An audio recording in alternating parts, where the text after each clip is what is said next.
Primeiros imigrantes brasileiros deportados dos Estados Unidos devem desembarcar daqui a pouco em Belo Horizonte, em Minas Gerais. Presidente americano Donald Trump baixa o tom e admite fazer um acordo com a China. Temporal causa alagamentos, deixa pessoas sem luz e provoca até o desabamento de parte do teto de um shopping em São Paulo. 500 policiais participam de operação para combater facção criminosa que domina morros da zona norte do Rio de Janeiro. Governo de Israel contesta e diz que reféns que serão libertados no próximo domingo não estavam na lista. Governo faz nova reunião e admite baixar impostos de importação para combater a alta no preço dos alimentos. E 11 milhões e meio de pessoas vão comemorar amanhã mais um aniversário da cidade de São Paulo, a maior do país. É agora no Jornal das 22.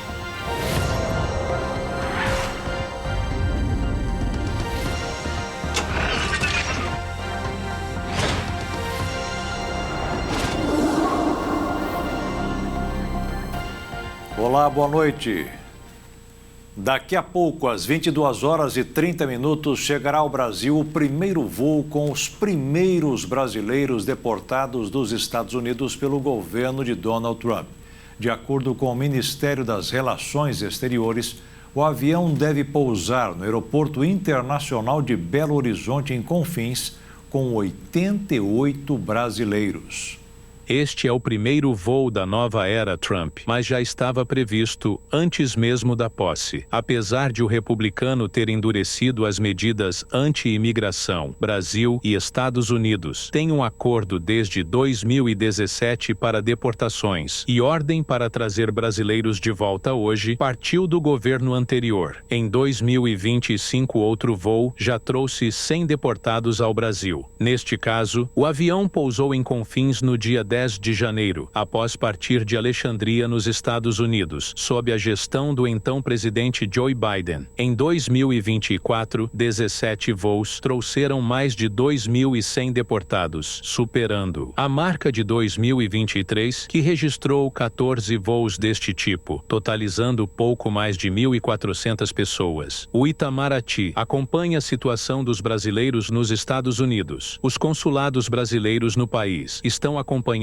de perto a situação dos brasileiros para avaliar algum tipo de assistência. A Casa Branca anunciou que já realizou 538 prisões e centenas de deportados nos últimos 4 dias. Trump assinou decretos de emergência nacional relacionados à migração assim que assumiu a presidência. Ele anunciou o envio de tropas à fronteira sul e disse que deportaria milhões de pessoas que estão ilegais no país. O Serviço de Imigração foi denunciado por prefeitos. Na quinta-feira, o prefeito de Newark, em Nova Jersey, Ras Baraka, disse que agentes do Serviço de Imigração e Alfândega invadiram um estabelecimento local, detendo moradores e cidadãos sem documentos, sem apresentar uma ordem judicial. Imagens divulgadas pela secretária de imprensa da Casa Branca, Karoline Leavitt, mostravam imigrantes algemados embarcando em um avião militar, enfatizando a mensagem de que entrar ilegalmente nos Estados Unidos acarretaria consequências severas. A utilização de aviões militares para deportação é uma prática que capturou a atenção do público, dado o seu caráter pouco usual e a mensagem política forte que envia. Esses eventos surgem em meio a inúmeras discussões sobre a política de imigração e segurança de fronteira nos Estados Unidos, destacando a abordagem rigorosa da administração atual.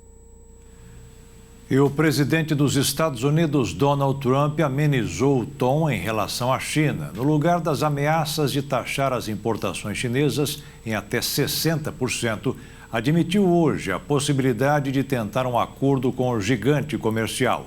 Disse que acha melhor não precisar aumentar os impostos. A resposta do republicano fez o dólar desabar no mundo. O índice da moeda americana caiu 0,5%, atingindo o seu nível mais baixo desde meados de dezembro, após Trump afirmar que prefere não tarifar os produtos chineses. Desde que assumiu o cargo, Trump tem falado sobre uma tarifa de 10% sobre as importações chinesas porque, segundo ele, o fentanil está sendo enviado da China para os Estados Unidos via México e Canadá. O presidente dos Estados Unidos não impôs as tarifas, como havia prometido durante a campanha eleitoral. Trump afirmou que a medida entraria em vigor em 1º de fevereiro.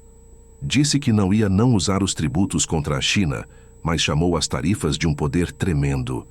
Temos um poder muito grande sobre a China, que são as tarifas, e eles não as querem. E eu preferiria não ter que usá-las, mas é um poder tremendo sobre a China. Trump relembrou a conversa que teve com Jinping e que debateram questões como TikTok, comércio e Taiwan. O republicano comentou que tudo correu bem. Foi uma conversa boa e amigável. A porta-voz do Ministério das Relações Exteriores da China, Mao Ning, disse que os dois países podem resolver suas diferenças por meio do diálogo. A cooperação econômica e comercial entre a China e os Estados Unidos é benéfica para ambos, afirmou Ning, declarando que a China nunca busca deliberadamente ter um superávit comercial. Segundo ela, as guerras comerciais e tarifárias não têm vencedores e não servem aos interesses de ninguém. A perspectiva de um novo acordo comercial sino-americano causa apreensão no agro brasileiro. Há 2 meses, em visita a Pequim, a ex-ministra da Agricultura Tereza Cristina, hoje senadora por Mato Grosso do Sul, alertou ser necessário acompanhar muito de perto as conversas entre Trump e a China. Segundo ela, o presidente americano gosta de negociar e pode impor produtos agrícolas para a China, como fez no primeiro mandato com o acordo para a compra de mais soja americana. Tereza Cristina pontuou que os Estados Unidos competem na área agrícola conosco de igual para igual. O Ministério do Comércio da China informou que também está disposto a trabalhar com os Estados Unidos para promover o desenvolvimento estável, saudável e sustentável das relações comerciais. E o mercado financeiro terminou a semana repercutindo mais uma vez as posições do presidente Donald Trump. O dólar terminou o dia em ligeira baixa, cotada em R$ 5,91. E a Bolsa de Valores de São Paulo ficou estável aos 122.446 pontos. E uma nova informação da investigação das carnes submersas vendidas no Rio de Janeiro foi divulgada. A empresa responsável deu uma maquiada nas peças e reembalou como carnes nobres vindas do Uruguai. Um frigorífico maquiou a carne estragada do Rio Grande do Sul e revendeu como produto importado. A investigação aponta que 800 toneladas de carne deteriorada foram reembaladas e vendidas como um produto nobre. A Delegacia do Consumidor do Rio de Janeiro, a DECOM RJ, descobriu que a empresa Tem de Tudo Salvados, de Três Rios, adquiriu 800 toneladas de carne estragada de um frigorífico de Porto Alegre, sob a alegação de que o material seria transformado em ração animal. No entanto, as investigações revelaram que a carne foi lavada, maquiada e reembalada como se fosse produto nobre do Uruguai. Durante a operação foram encontradas peças de picanha do mesmo lote sendo comercializadas. A polícia identificou que a mercadoria foi transportada por 32 carretas para destinos em todo o país. No local, os agentes apreenderam medicamentos, testes de Covid-19 vencidos e outros produtos impróprios para uso, todos inutilizados com cloro. Os investigados, incluindo 2 sócios e 2 funcionários, podem responder por crimes como associação criminosa, receptação, adulteração e corrupção de alimentos. O delegado Wellington Vieira afirmou que o lucro da empresa foi superior a 1000%, pois as 800 toneladas de carne foram adquiridas por R$80 mil e reembaladas como se valessem R$5 milhões. A Prefeitura de Três Rios aguarda o laudo policial para tomar as medidas cabíveis. E veja a seguir, governo faz nova reunião e admite baixar impostos de importação para combater a alta no preço dos alimentos. E 500 policiais participam de operação para combater facção criminosa que domina morros da zona norte do Rio de Janeiro.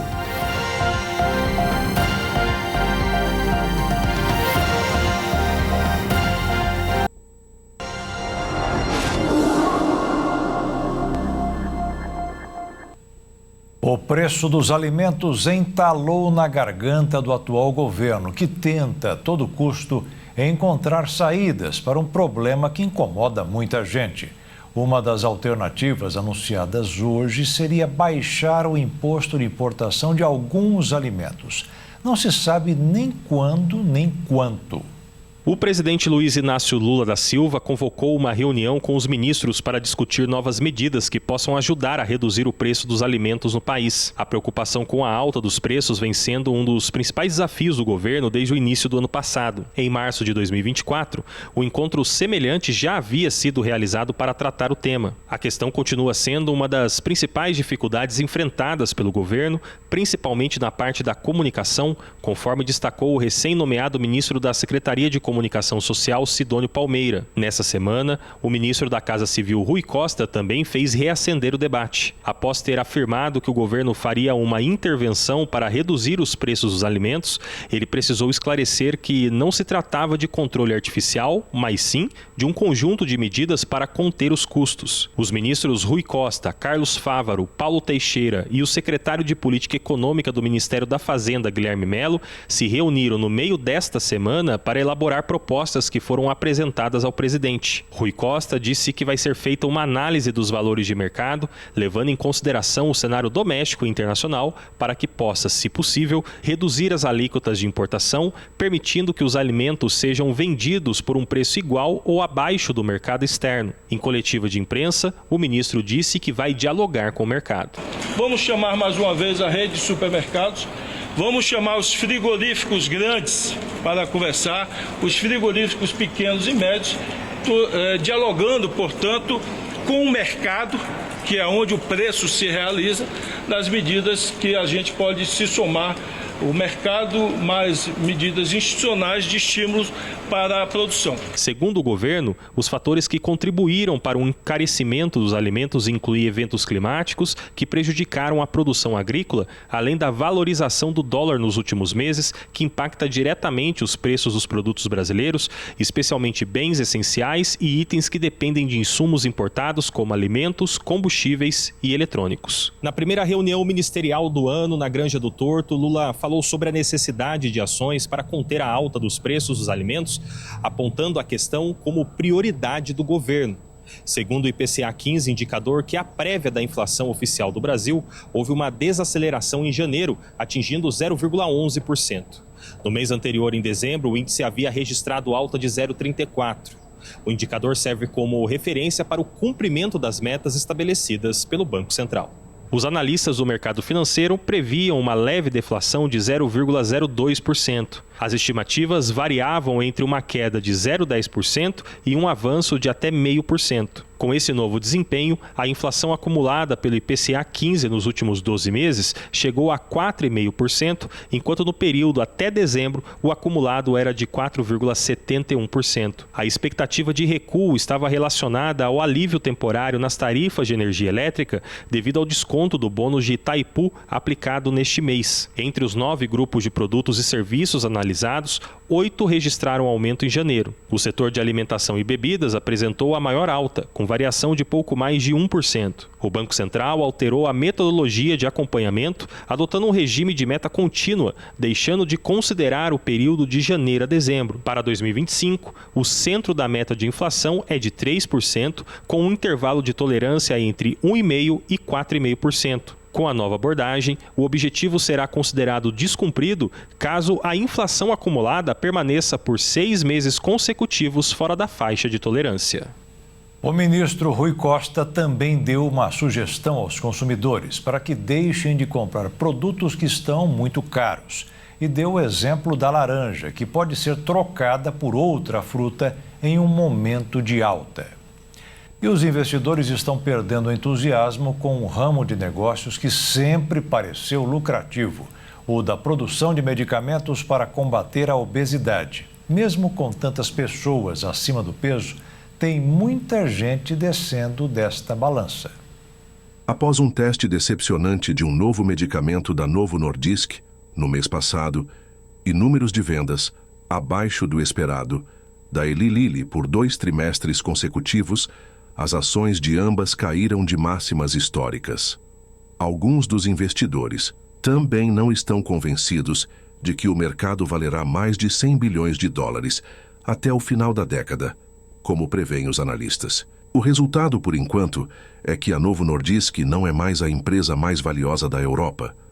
E os especialistas em anti-obesidade entraram em território de mercado em baixa. O analista de mercado, Sachin Jain, do Bank of America, aponta o potencial de crescimento do mercado como uma das principais incógnitas que preocupam os investidores. A primeira de uma nova geração de medicamentos.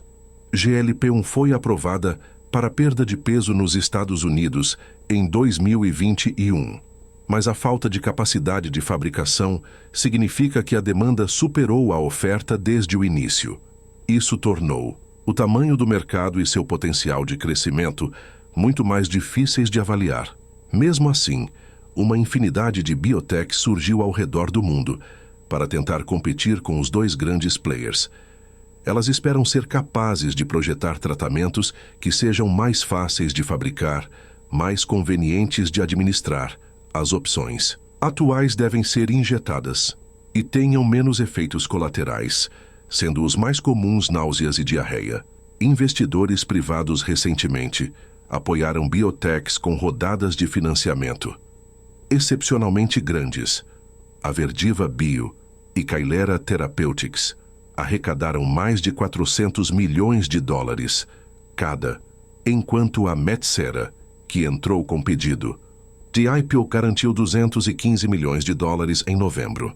Grandes empresas farmacêuticas também estão correndo para comprar candidatos a medicamentos anti-obesidade, mas a grande maioria desses medicamentos ainda está há muitos anos do mercado e, embora as vendas dos medicamentos existentes continuem a crescer, os investidores ficaram inquietos com as altas avaliações da Novo Nordisk e da Eli Lilly. Mesmo depois que suas ações caíram 7% em um dia no início deste mês, a Eli Lilly está negociando com uma relação preço-lucro baixo. O rombo das contas externas brasileiras mais do que dobrou no ano passado. Foram quase 56 bilhões de dólares de saldo negativo. Segundo os números divulgados hoje pelo Banco Central, houve piora na balança comercial e no setor de serviços, onde estão incluídos os gastos do turismo. Melhoraram os investimentos e a remessa de lucros para o exterior. Mesmo assim, foi o pior resultado dos últimos 5 anos. E as vendas de veículos novos e seminovos cresceram em todo o país em 2024. Segundo a FenaBrave, a comercialização de veículos novos teve um aumento de 14%, enquanto os seminovos registraram uma alta de mais de 9%. Com mais carros nas ruas, o impacto no trânsito também chama a atenção.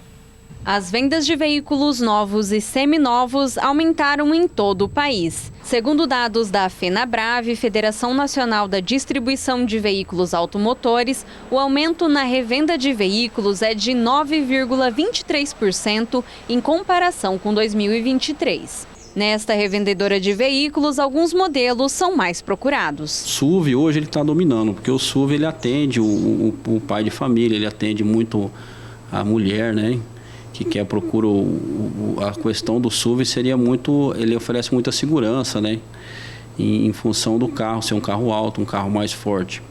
Então o SUV hoje é o carro que domina o mercado de usados aqui. As vendas de veículos novos no Brasil também registraram um crescimento expressivo em 2024. Segundo a FenaBrave, mais de 2.400.000 automóveis e comerciais leves foram emplacados, um aumento de 14% em relação a 2023. Com mais veículos nas ruas, o impacto no trânsito é inevitável e os reflexos desse cenário já pode ser percebido pela população. Ao aumento da frota veicular, a gente tem registro no Detran de Dourados, as 3 agências, em torno de 3 a 4 mil registros de veículos mensalmente. Né?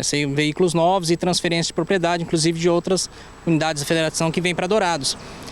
Isso impacta na disputa de trânsito, no espaço público que as pessoas disputam. Né? A gente tem as vias públicas e esse aumento de frota diminui o espaço de cada um.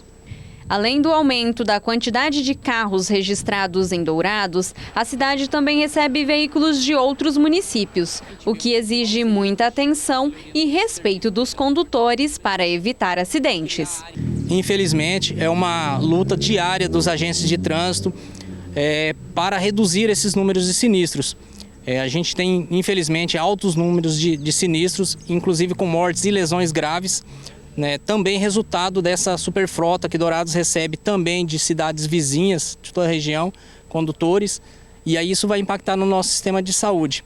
Então a gente diariamente está atuando na prevenção de sinistros, atuando na fiscalização, para que os condutores tenham um comportamento mais seguro, mais apropriado, com mais atenção para evitar que ocorram esses sinistros. O INSS anunciou algumas medidas em resposta à greve dos médicos peritos, iniciada em setembro do ano passado. Eles terão as agendas suspensas e sofrerão desconto salarial proporcional ao período de paralisação. O Instituto reagendará as perícias para os profissionais que não aderiram ao movimento, notificando os usuários via Central 135 ou aplicativo Meu INSS. E uma pessoa morreu na operação que a polícia fez hoje nos complexos da Penha e do Alemão, no Rio de Janeiro. 500 policiais foram atrás de comandantes de uma facção criminosa que domina a região. Os complexos da Penha e Alemão, localizados na zona norte do Rio de Janeiro, foram palco de uma grande operação policial nesta sexta-feira. Com a participação de cerca de 500 agentes da Polícia Militar e apoio da Polícia Civil, a ação teve como objetivo combater atividades criminosas ligadas ao Comando Vermelho, incluindo roubos de cargas e veículos na região metropolitana. As autoridades consideram as comunidades da Penha e do Alemão como quartéis generais da facção, locais onde ocorrem reuniões estratégicas da liderança. A operação coincide com o aniversário de Edgar Alves de Andrade, conhecido como Doca, apontado pela polícia como um dos chefes do Comando Vermelho. Doca utilizaria as favelas da Penha como esconderijo. Segundo a polícia, os dois complexos desempenham papéis diferentes dentro da estrutura da facção. Enquanto o Alemão é mais forte financeiramente, a Penha seria o centro das principais decisões. A operação teve impacto direto na rotina dos moradores da região e do Rio. 15 linhas de ônibus precisaram alterar os itinerários e 4 unidades de saúde foram fechadas. Durante os confrontos, um homem morreu vítima de bala perdida próximo ao BRT da Penha. Carlos André Vasconcelos dos Santos, jardineiro de 36 anos, foi atingido enquanto tomava café. Além disso, um policial militar foi baleado e encaminhado para o Hospital Estadual Getúlio Vargas. As forças de segurança seguem no local para tentar restabelecer a ordem e desarticular as ações do crime organizado nas comunidades. E veja a seguir, governo de Israel contesta e diz que reféns que serão libertados no próximo domingo não estavam na lista. E você vai ver também, um temporal causa alagamentos, deixa pessoas sem luz e provoca até o desabamento de parte do teto de um shopping em São Paulo.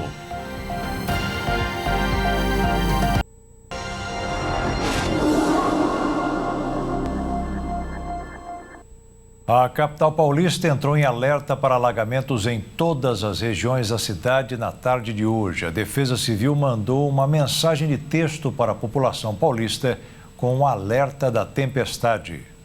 O alerta foi emitido às 3h56 da tarde. Na mensagem enviada aos paulistanos, a Defesa Civil disse: alerta severo, forte chuva se espalhando pela capital paulista, com rajadas de vento, risco de alagamento e mantenha-se em um local seguro. Segundo o Centro de Gerenciamento de Emergências Climáticas, que é um órgão da Prefeitura, a chegada da chuva veio por conta de uma brisa marítima e com a umidade, as chuvas ficaram carregadas. Nas redes sociais, milhares de paulistanos postaram as imagens dos temporais, em todas as regiões de São Paulo. No Shopping Center Norte, uma cena assustou quem estava passeando ou fazendo compras. A chuva foi tão forte que o teto do shopping desabou e a gritaria foi grande, causando uma verdadeira cena de pânico. No metrô, um dos meios de transportes mais utilizados pela população, a água chegou até a plataforma e paralisou os trens. E mais de 120 mil clientes da Enel ficaram sem energia. E a cidade de Bangkok, a capital da Tailândia, amanheceu encoberta por uma grande nuvem de poluição nesta sexta-feira. Como reflexo, o governo suspendeu as atividades em mais de 350 escolas.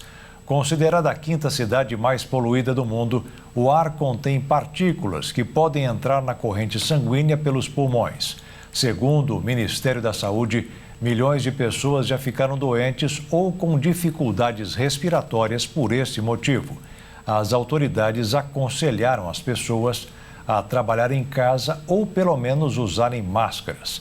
Além disso, restringiram o tráfego de veículos pesados e disponibilizaram transportes de graça para reduzir a emissão de gases poluentes.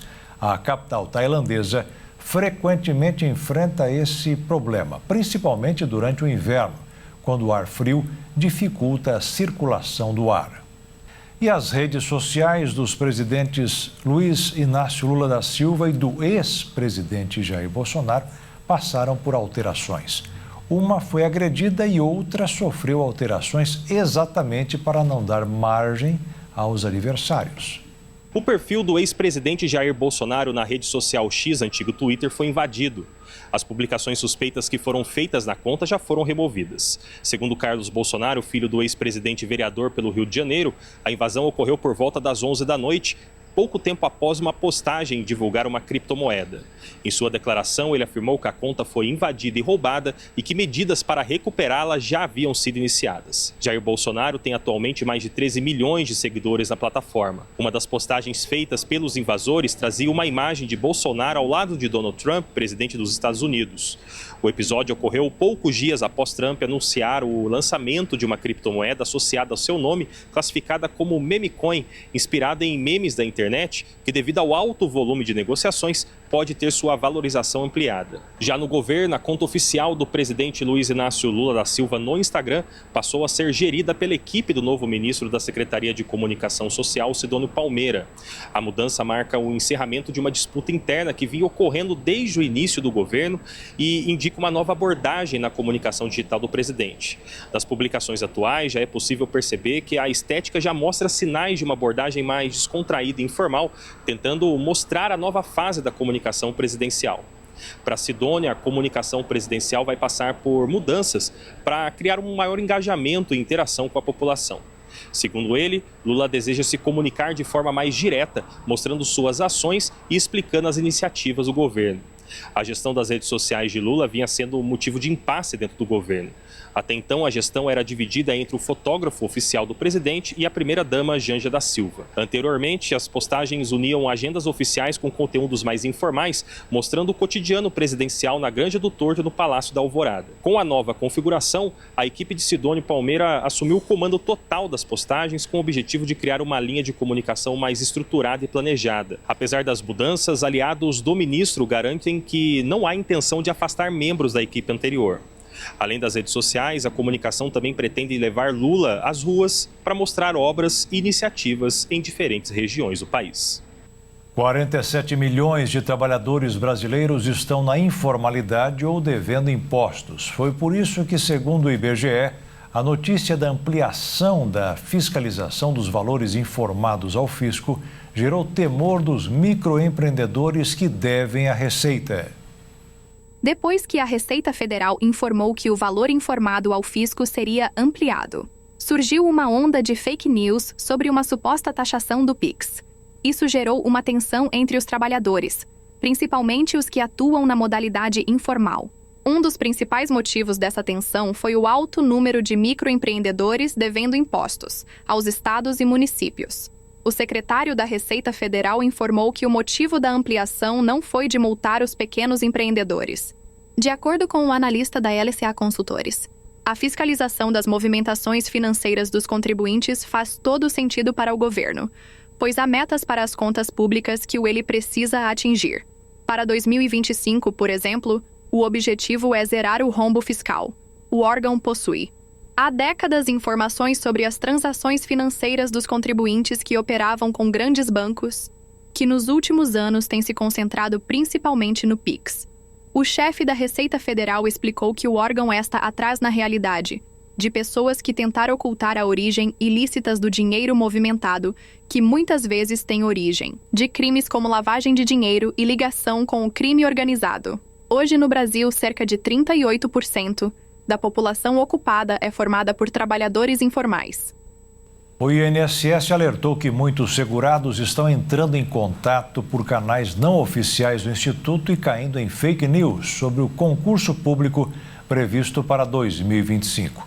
O INSS ressaltou a importância de verificar as informações necessárias diretamente no site do INSS ou em canais oficiais, para evitar erros que possam afetar o atendimento.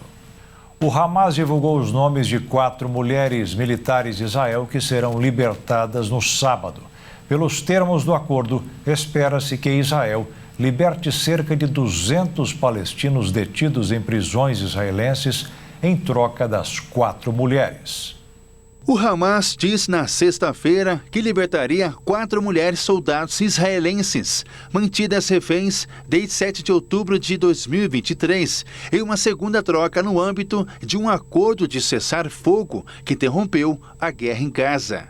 Se tudo correr conforme o planejado, depois que o Hamas libertar as 4 mulheres no sábado, Israel deverá libertar um grupo de prisioneiros palestinos, embora nenhum dos lados tenha especificado quantos serão.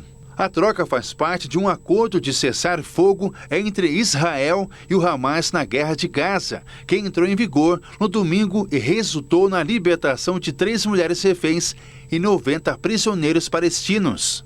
A frágil trégua pretende preparar o caminho para o fim permanente da guerra em Gaza. O gabinete do primeiro-ministro israelense, Benjamin Netanyahu, confirmou pouco depois que havia recebido uma lista de reféns que poderiam ser libertados por meio de mediadores, sem especificar se pertenciam ao exército. O grupo de campanha do Fórum de Reféns e Famílias Desaparecidas, posteriormente, os nomeou como Karina Ariev, Daniela Gilboa, Naama Levi e Leri Albaga. Albaga completou 19 anos enquanto estava em cativeiro, enquanto as outras mulheres têm agora 20 anos. Apesar do acordo de cessar-fogo, o governo israelita acusou o Irão, que apoia grupos armados em todo o Médio Oriente, incluindo Hamas em Gaza, de tentar canalizar armas e fundos para militantes no território palestino ocupado. Autoridades palestinas dizem que centenas de pessoas começaram a deixar suas casas em uma área crítica da Cisjordânia ocupada na quinta-feira, enquanto as forças israelenses iniciavam uma operação mortal. Os militares israelitas lançaram um ataque na área de Jenin, um foco de militância palestiniana, dias após o cessar-fogo da guerra com o Hamas na faixa de Gaza. O primeiro-ministro israelense Benjamin Netanyahu disse que o objetivo da operação, apelidada de Muro de Ferro, é erradicar o terrorismo na área. Auditores da Receita Federal que estão em greve desde novembro do ano passado iniciaram a Operação Risco Zero. Com exceção de cargas consideradas críticas como perecíveis e medicamentos, todas as outras ficaram isentas de fiscalização. Com a operação, estão sendo formadas filas gigantes de caminhões nas aduanas, principalmente em Ponta Porã, na fronteira do Brasil com o Paraguai, e em Corumbá, na fronteira brasileira com a Bolívia. Os atendimentos aduaneiros estão suspensos. Despachantes e caminhoneiros relataram que não conseguem a liberação de mercadorias para que possam seguir viagem. Imagens postadas nas redes sociais mostram longas filas em Ponta Porã. O Sindifisco, Sindicato dos Auditores Fiscais da Receita Federal, comunicou que não há previsão para o retorno das atividades normais. Os auditores alegam que tentam negociar desde o ano de 2022 com o governo federal reajuste e reposição das perdas salariais, enquanto outras categorias tiveram reajustes de até 30% neste período. Quase 10 mil motoristas que viajaram para o litoral norte de São Paulo no fim do ano passado ainda não pagaram as tarifas de pedágio sem cancela. Após o prazo, eles serão multados e perdem 5 pontos na carteira de motorista. O pedágio sem praças de pagamento estreou há menos de 2 meses na rodovia dos Tamoios, no litoral de São Paulo. Desde então, a expedição que administra a pista já constatou que 9.956 motoristas passaram pela praça. Só na primeira semana de funcionamento do Free Flow da via, em novembro, foram 7.400 inadimplentes registrados. Atualmente, a Tamoios conta com apenas um ponto de cobrança grátis Flow, situado próximo ao quilômetro 13 do novo contorno sul, em Caraguatatuba. A tarifa é de R$ 5,20. O sistema Fluxo Livre utiliza câmeras e sensores de rádio que ficam instalados na pista. Carros que usam tags pagam a tarifa automaticamente. No caso dos veículos sem os adesivos eletrônicos, a cobrança é registrada pelas câmeras, que leem as placas dos veículos. O condutor, então, precisa obrigatoriamente baixar o aplicativo ou acessar o site da rodovia depois da viagem para quitar o débito. Após cadastrar os dados do automóvel, é possível conferir a cobrança e pagar via Pix ou cartão de crédito. Caso o pagamento não ocorra dentro do prazo, o motorista é multado em R$ 195 e leva 5 pontos na CNH para cada passagem em débito. As rodovias têm obrigação de instalar placas ao longo do trajeto, alertando para a existência do Free Flow e informando onde pagá-lo. Na internet, por outro lado, vários usuários reclamam que seria uma exigência tecnológica excessiva. E veja a seguir, plataforma digital lança mecanismo que faz tradução simultânea com opções de mais de 100 idiomas. E veja também, 11 milhões e meio de pessoas vão comemorar amanhã mais um aniversário da cidade de São Paulo, a maior do país.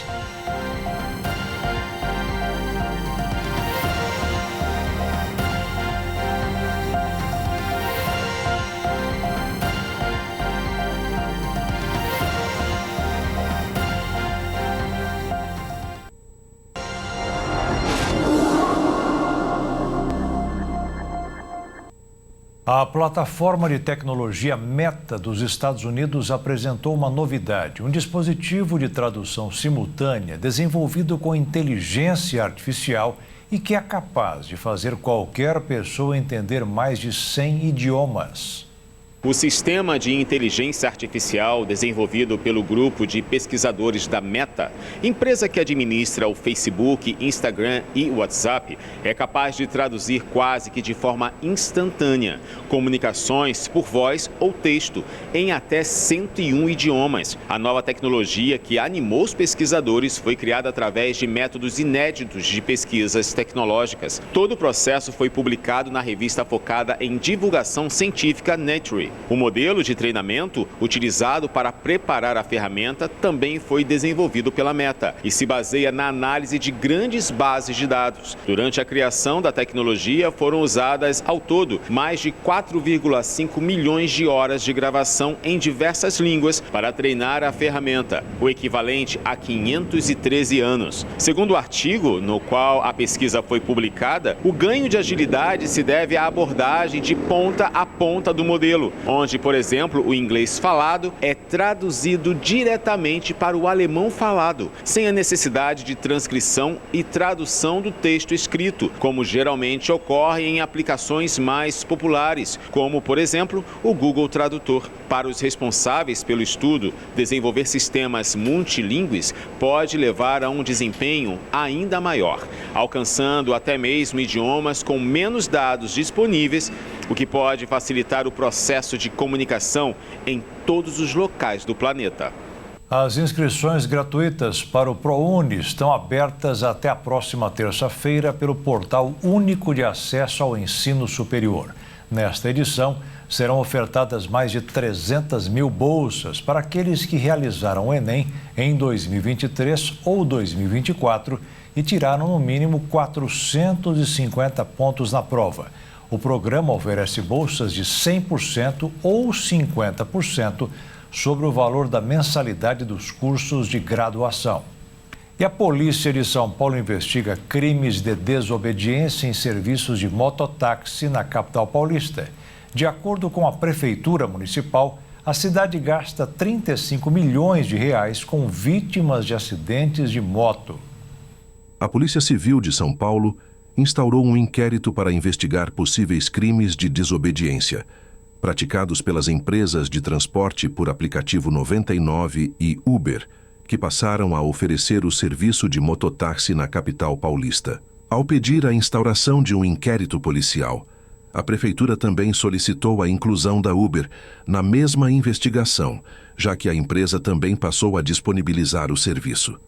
A instauração do inquérito foi feita com base na notícia-crime apresentada pelo prefeito de São Paulo, Ricardo Nunes. A Prefeitura alega que o transporte por moto representa risco à segurança.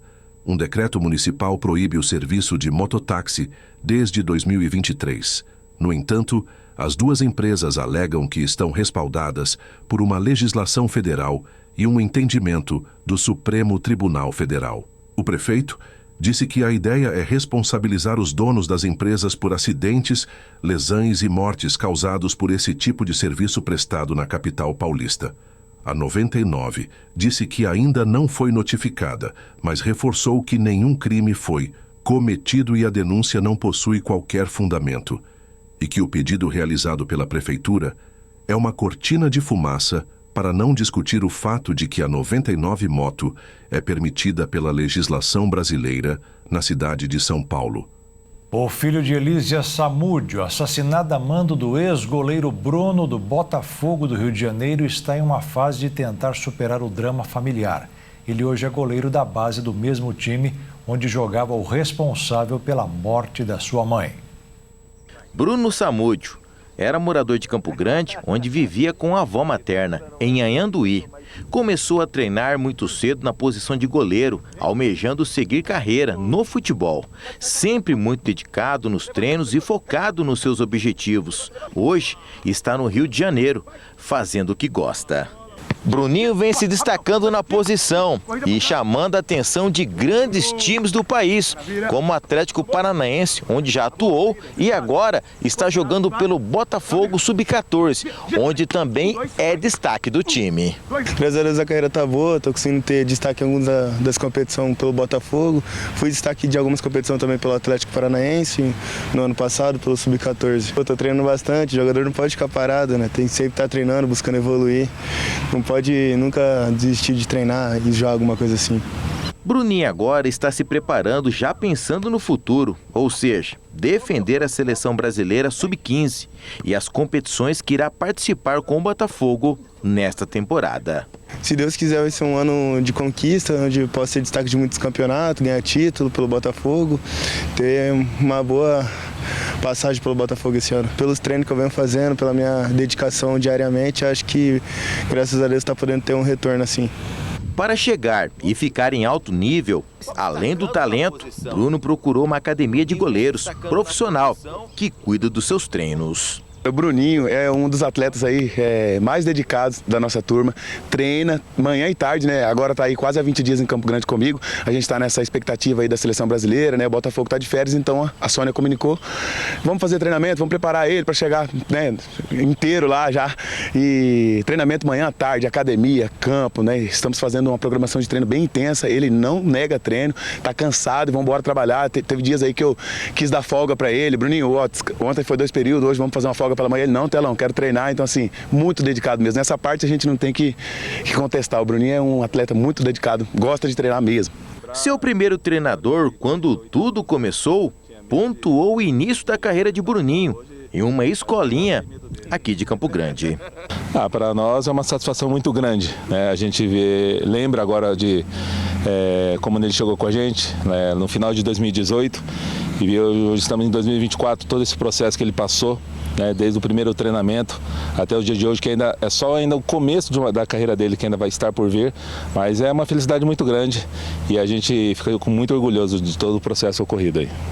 E ela, a avó Coruja, que sempre apoiou e incentivou o neto, não poderia deixar de falar do orgulho de vê-lo conquistando seu espaço dentro do futebol.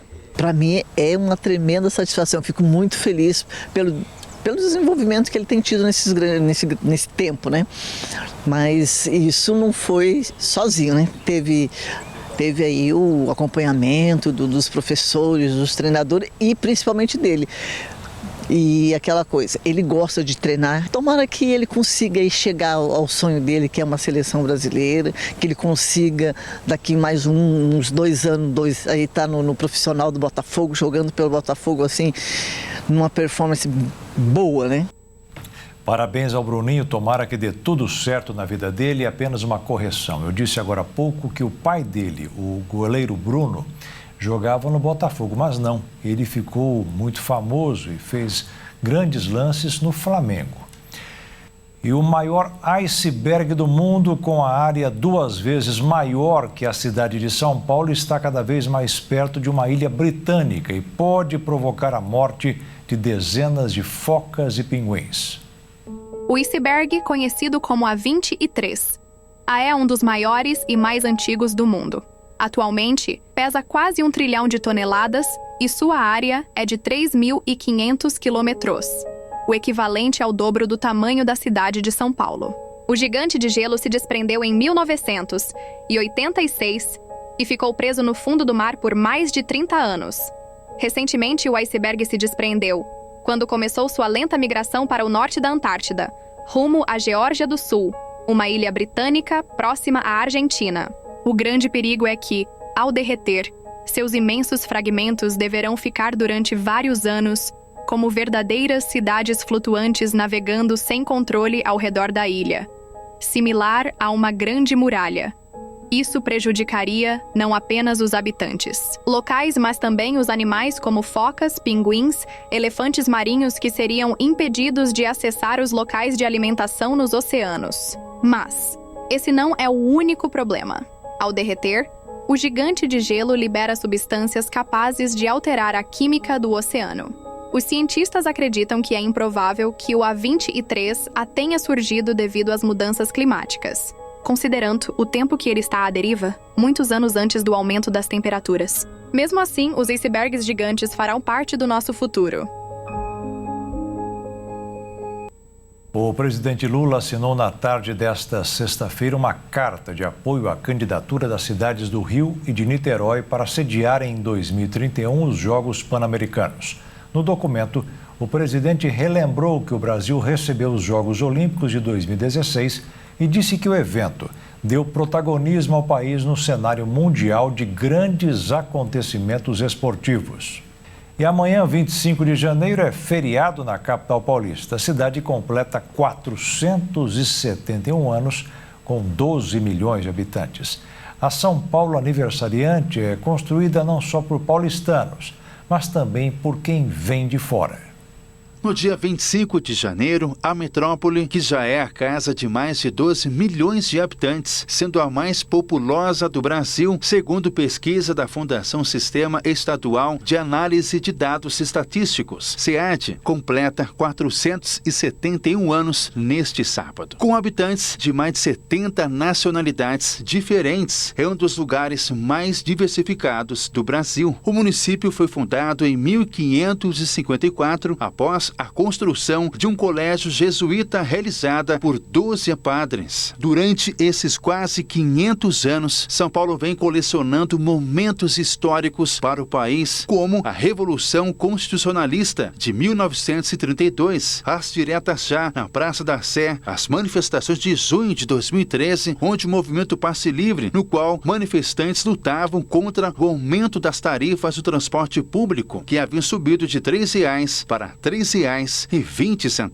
A cidade foi aos poucos ganhando centralidade econômica e política na região e tornou-se capital da província em 1815. A intensificação dos fluxos de imigrantes e do desenvolvimento econômico de São Paulo aconteceu principalmente durante o ciclo do café. O avanço da industrialização, juntamente do fenômeno da urbanização e se consolidando na economia regional e nacional, chegando atualmente à classificação de cidade global. A cidade recebe pessoas de diferentes lugares do Brasil e do mundo que contribuem com suas culturas e influências para a diversidade que encontramos aqui. São Paulo é construída não só por paulistanos, mas também por quem vem de fora. Mário de Andrade sabia descrever São Paulo e toda a sua paixão por essa selva de pedra. Abre aspas. Quando eu morrer, quero ficar, não contem aos meus inimigos, sepultado enterrado em minha cidade. Meus pés enterrem na Rua Aurora. No pátio do colégio afundem o meu coração paulistano, um coração vivo e um defunto bem juntos. Escondo no correio o ouvido direito, o esquerdo nos telégrafos. Quero saber da vida alheia. O nariz guarde nos rosais. A língua no alto do Ipiranga para cantar a liberdade. Os olhos lá no Jaraguá assistirão ao que há de vir. O joelho na universidade. As mãos atirem por aí que o espírito será de Deus. Adeus. Fechar aspas.